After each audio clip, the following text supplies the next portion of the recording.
안녕하세요. 부동산 상담 엑스퍼트 리얼티문입니다. 내 집 마련 전략 전문가로서 주택 매매 계약, 임대차 계약의 체결 유지, 종료 절차와 주택 청약 요건리 전략을 알려드립니다. 그리고 주택담보대출, 전세대출, 신용대출 등 실행 요건과 대출 규제 사항을 설명드립니다. 오늘은 2021년 1월 서울시 상가임대차 상담 사례 집중 분쟁 조정 사례 5가지를 정리해 보겠습니다. 임대차 계약에서 개별 사건마다 다르게 해석될 수 있으며 소송 관련 증빙 자료로 제출할 수 없음을 미리 알려드립니다. 그럼 바로 시작할게요.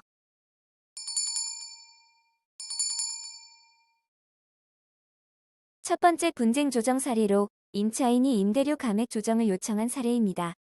임차인 홍경수 씨는 임대인 현정원 씨를 상대로 임대료 감액에 대한 조정을 분쟁조정위원회에 신청하였습니다.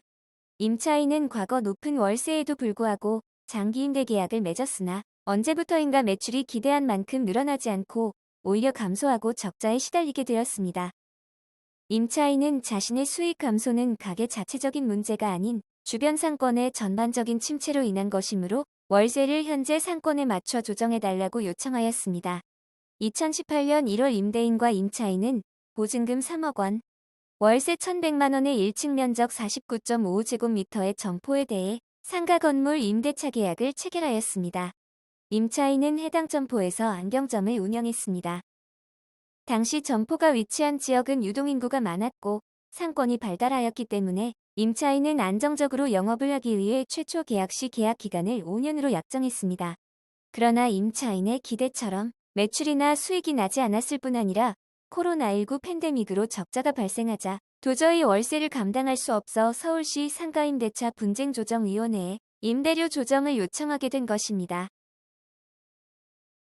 임대인은 현 점포가 사람들이 많이 오가는 번화가에 자리 잡고 있고 장사가 잘 되는 자리라면서 월세를 계약대로 지급해야 한다는 입장이었습니다. 전부터 임차인들과 임대차 계약을 체결했을 때도 장사가 안 된다는 말은 들은 적이 없었기 때문에 현 임차인이 장사가 안 되니 월세를 깎아달라는 주장도 장사가 안 되는 걸 임대인이 책임지라는 주장도 받아들일 수 없다는 입장이었습니다. 임차인이 계약 당시 해당 지역의 상권이 최상이었고 해당 점포의 월세가 주변 시세 대비 높다고 판단했지만 안정적인 영업을 하기 위해 5년 장기 임대차 계약을 체결하였습니다. 임차인은 매출이 부진한 것이 노력이 부족해서가 아님을 주장하였습니다. 임차인은 오픈 후 3개월간 1+1 행사, 전단지 배포, 증정 행사, 블로그 마케팅 등 다방면으로 영업 노력을 하였지만 이후 매출이 감소하였고 코로나19 발생 이후 급격하게 매출 하락 및 적자 누적이 되었기 때문에 도저히 견딜 수 없는 상황에 이르게 되었다고 주장합니다. 생존 자체가 어려운데 고액의 월세 때문에 도저히 살 수가 없다는 것입니다. 임차인은 지푸라기라도 잡는 심정으로 분쟁조정위원회에 임대료 감액 조정과 공정임대료 제공을 신청하였습니다. 계약 당시에 비해 상권 자체가 많이 달라졌기 때문에 2020년 상권의 수준에 맞게 월세가 조정되었으면 한다는 것이 임차인의 바람이었습니다. 이에 대해 분쟁조정위원회는 점포 주변 상가들을 조사한 결과 인근 지역의 시세보다 다소 높은 것은 확인하였습니다. 분쟁조정위원회는 주요 상권의 실제 임대료 데이터인 통상 임대료를 바탕으로 해당 점포의 합리적인 임대료를 조사했는데 감정평가사가 조사하고 분쟁조정위원회가 결정한 해당 점포의 공정임대료는 보증금 3억 원, 월세 980만 원이었습니다. 분쟁조정위원들이 임대인에게 통상 임대료와 공정임대료에 대해 상세히 설명, 협의한 결과 임대인과 임차인은 2020년 6월에서 8월까지 월세를 10% 인하한 990만 원으로 할 것과 9월부터는 주변 영업 환경 등을 고려해 990만 원 이하에서 다시 정하기로 합의하였습니다. 임차인 입장에서는 당장 큰 부담이었던 월세를 낮출 수 있었고 이후에도 인하 여지를 가지게 되었습니다. 임대인은 전문가들이 조사한 데이터를 통해서 현재 자신이 보유 중인 점포의 시세를 알아볼 수 있었고 임차인의 사정을 외면하지 않고 배려의 마음을 베풀 수 있었다는 점에서 의미가 있었습니다. 임차인은 자신의 어려움을 참지 않고 호소해서 작은 변화를 이끌어냈습니다. 임차인과 임대인이 상대의 어려움을 돌아보고 손을 잡아주는 배려와 상생의 정신이 필요한 때입니다. 이 사례에서는 임대인의 태도 또한 평가할 만합니다. 임대인은 임차인의 임대료 감액 요청에 응했고 임차인의 호소에 경청하고 공감해주면서 임대료 조정 결정을 내렸습니다. 이처럼 아무리 어려운 위기가 나타나도 서로의 손을 잡아줄 수 있다면 결국 우리는 코로나19로 인한 어려움도 이겨낼 수 있을 것입니다. 분쟁 조정 사례 2. 임차인이 상가 건물 누수 책임 소재 확인을 요청한 사례입니다. 신청 요지. 임차인 박갑수 씨는 임대인 고지철 씨를 상대로 상가 건물 누수에 대한 책임 소재를 확인해달라며 분쟁조정위원회에 신청하였습니다. 임차인은 이전 임차인으로부터 권리금을 지급하고 2계층으로 운영되는 원룸텔을 인수하고 임대인과도 계약기간 1년의 임대차 계약을 체결하였습니다.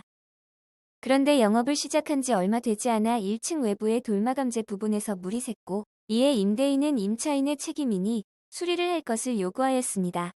임차인은 여러 차례의 점검 및 공사에도 불구하고 원인을 찾을 수 없었고 이미 상당한 비용을 부담했음에도 누수 원인을 해결하라는 임대인의 요구를 더 감당할 수 없어 분쟁조정위원회에 조정을 신청하였습니다. 2019년 임차인은 이전 임차인에게 권리금을 지급하고 2층에서 3층의 원룸텔을 인수하였습니다. 문제는 임차인이 영업을 시작한 지 얼마 안 되어서 1층 점포에 물이 샜고 임대인은 원룸텔에서 물이 새는 것이라며 수리를 요구했고 임차인은 요구대로 여러 조치를 취했습니다. 하지만 비용을 400만 원 이상 지출해도 누수 원인을 찾지 못하자 임차인은 더 이상 임대인의 수리 요구를 감당할 수 없다며 분쟁조정위원회의 건물 누수에 대한 책임 소재 확인을 요청하게 되었습니다. 임대인의 주장은 1층 누수는 2층과 3층에서 운영하는 원룸텔에서 뭔가 잘못되었기 때문이라는 것이며 임차인 귀책 사유에 임대인이 책임질 일은 없다는 것이었습니다. 임차인은 임대인의 누수 책임 요구를 받고 2개 업체를 통해 수리 공사를 진행했습니다. 먼저 설비업체를 통해 30개 원룸 화장실과 욕실에 대한 급수배관 압력을 체크했고 배수관 어딘가가 막혀서 누수가 될지도 모른다는 생각에 배수관 청소도 진행했습니다. 그 외에도 여러 업체들을 불러 점검하는 과정에서 뚜렷한 원인을 찾을 수 없었습니다. 아무리 점검해도 원인을 찾을 수가 없었지만 임대인의 계속된 요구를 받아들일 수밖에 없었던 이유를 임차인은 자신의 입장이 불리해서라고 설명했습니다. 갱신 시 월세를 올릴까봐 걱정스러웠고 권리금 회수 시 임대인 협조가 필요하기 때문이었습니다. 분쟁조정위원회는 담당 공무원 건축사, 변호사 등으로 전담팀을 구성해서 해당 점포를 직접 방문해 조사해 보았습니다. 해당 임차물이 포함된 건물의 정면 1층 외부 돌마감재에 줄눈 실링재가 손상된 부분에서 원인을 알 수 없는 물이 새어나오고 있음을 확인할 수 있었습니다. 건축사가 점검한 건물 상태로 봤을 때 2층 원룸텔의 문제로 인해 1층 외부에서 누수가 발생되었다고 보기는 어려웠습니다. 임차인이 누수 부위 주변에 별도의 시설을 설치한 바도 없었습니다. 계약서상 누수가 발생 시 임차인이 책임을 진다는 내용도 없었습니다. 분쟁조정위원회는 이 같은 조사 결과를 바탕으로 누수 원인의 규명과 수선 책임은 명백히 임대인 측에 있다는 결론에 도달하였고 이 내용을 명기한 권고문을 임대인에게 통보하였습니다.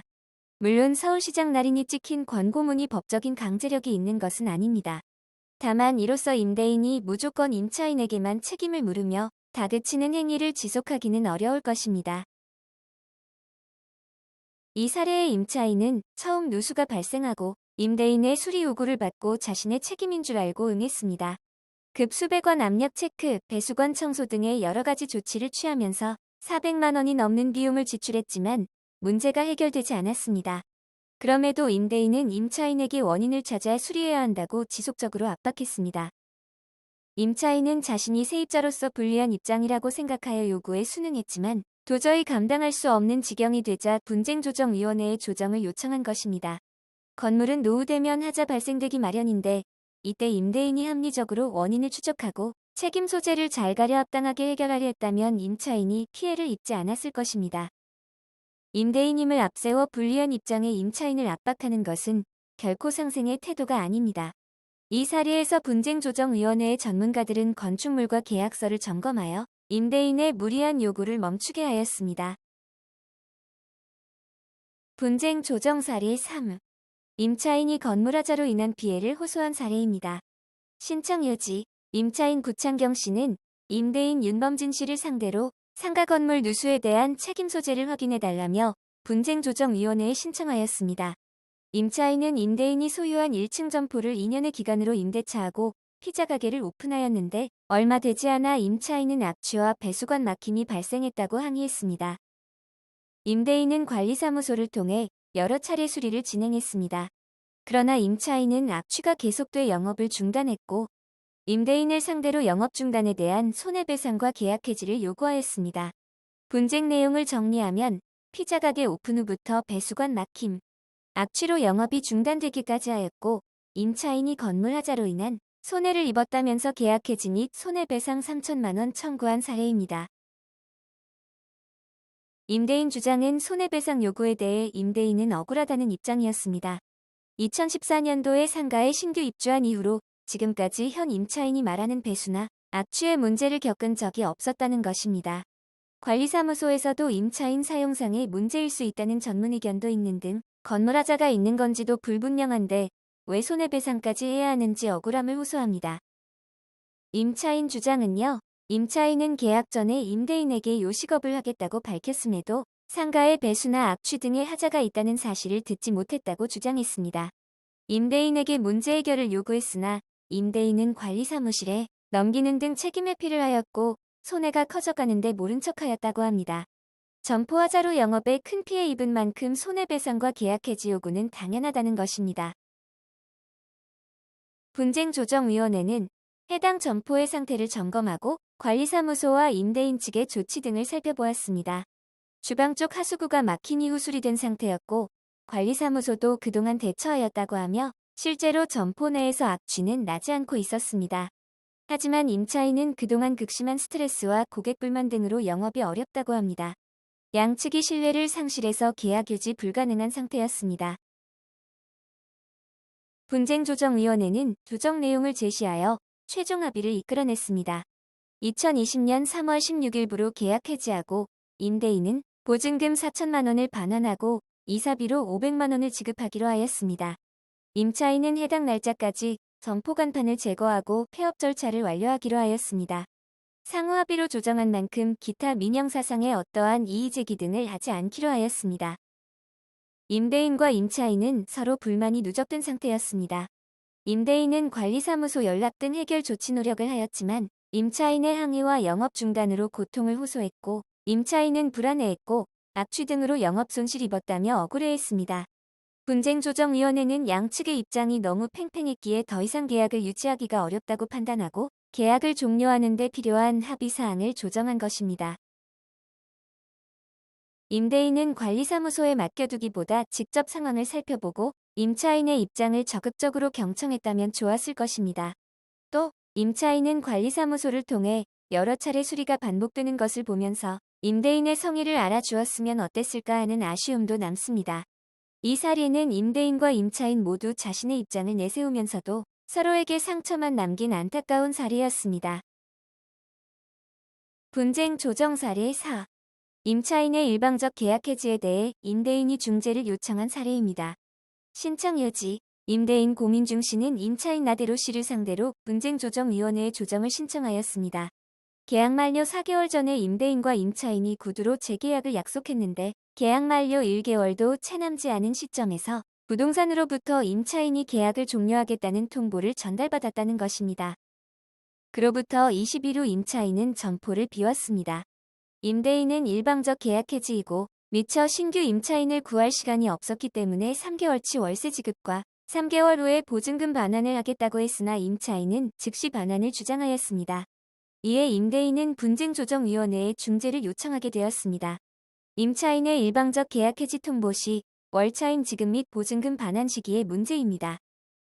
임대인과 임차인은 2019년 11월 27일에 임대차 계약을 1년 연장할 것을 구두로 합의하였는데 연장하지 않는다면 임대차 계약 기간 만료 시기는 2020년 4월 1일이었습니다. 임대인은 계약이 연장되었다고 생각했으나 이후 임차인은 계약을 종료하고 이사가겠다고 말했다가 취소하기를 여러 번 반복하였습니다.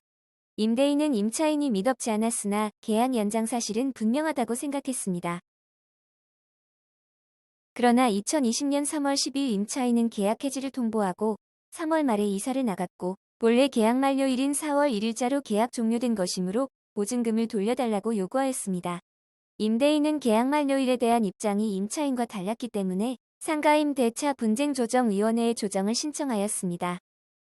임대인 주장은 엄연히 구두계약으로 1년 연장했는데 일방적으로 임차인이 이사를 나가서 법적 효력을 무시하고 돌발 행동을 한다는 것입니다. 새로운 임차인을 구할 새도 없이 임차인이 일방적으로 점포를 비워 당황스럽다는 입장입니다. 반면 임차인 주장은 사정이 있었고 이미 이사를 나간 만큼 월세 부담 이유도 없고 보증금을 빨리 반환해주는 것이 합당하다는 것입니다. 분쟁조정위원회는 임대인이 주장하는 3개월치의 월세 지급의 적정성과 보증금 반환 시기를 정하는 것이 관건이라고 판단하였습니다.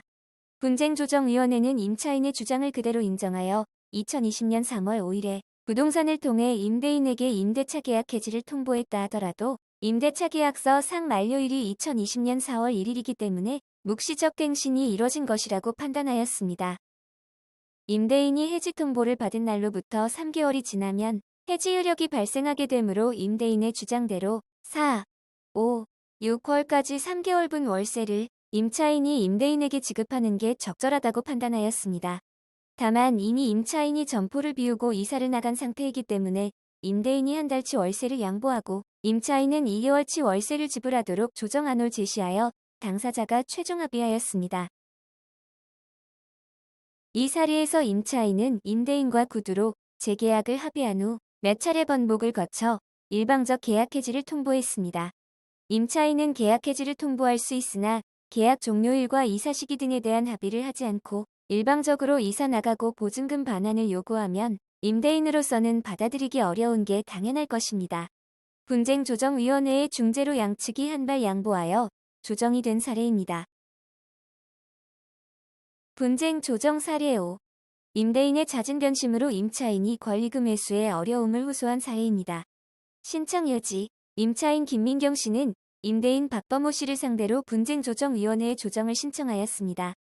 임차인은 임대인이 소유한 건물에 2년간 임대차 계약 체결하고 일식당을 개업했으나 기대만큼 시설이나 관리가 만족스럽지 않았고 일본 제품 불매 운동과 코로나19로 매출이 급감했습니다. 임차인은 가게를 정리할 것을 결심하고 임대인에게 통보했고 신규 임차인을 여러 번 주선했으나 번번이 임대인이 반대해 권리양도 계약이 무산되었습니다. 매출이 급감한 상태에서 권리양도 계약이 무산되어 어쩔 수 없이 영업을 계속하면서 적자가 누적되자 임차인은 계약 해지와 권리금 회수 보호를 받기 위해 분쟁조정위원회에 조정을 신청하였습니다.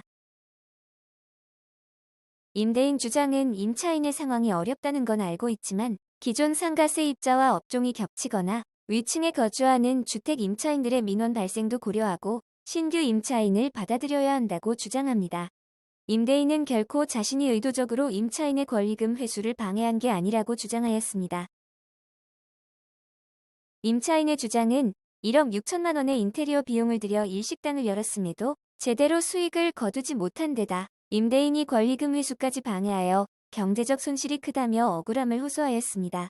즉, 신규 임차인을 구하기 어려운 상황에서 여러 번이나 계약을 무산시킨 임대인의 행위가 권리금 회수기의 방해 행위에 해당하므로 손해배상 책임이 있다는 것입니다. 분쟁조정위원회 조사 결과 임대인이 신규 임차인의 업종에 대해 제한을 둔 것은 사실이었으나 오직 이것 때문에 임차인의 권리금 회수가 무산되었다고 보기는 어려웠습니다. 또 임대인 입장에서 봤을 때 임차인이 데려온 신규 임차인들이 당시에 선뜻 계약하기에 어려운 조건이었다는 주장도 설득력이 있었습니다. 임차인과 임대인 상황을 고려하여 조정 방안을 제시하였습니다. 이 사례의 임차인도 시설 투자를 하고 열심히 노력하였으나 여러 가지 외부 상황으로 어려움이 가중되었고 임대인은 상가 임차인들과 주택 임차인들의 입장을 고려해야 하는 사정은 있지만 임차인의 입장을 고려하여 좀 더 협조적인 태도만 취했더라도 서로의 감정적 상처와 대립 심화로 인해 손해 입지 않고 스스로 조정하는 결과를 가져올 수 있었을 것입니다. 이상으로 서울시 상가임대차 상담 사례 집중 분쟁 조정 사례 5가지에 대해 살펴보았습니다. 상가 건물 임대차 관련 주요 상담 사례가 궁금하시거나 상담을 원하시면 네이버 엑스퍼트 홈 화면이나 유튜브에서 리얼티 또는 리얼티문을 검색해 주세요. 감사합니다.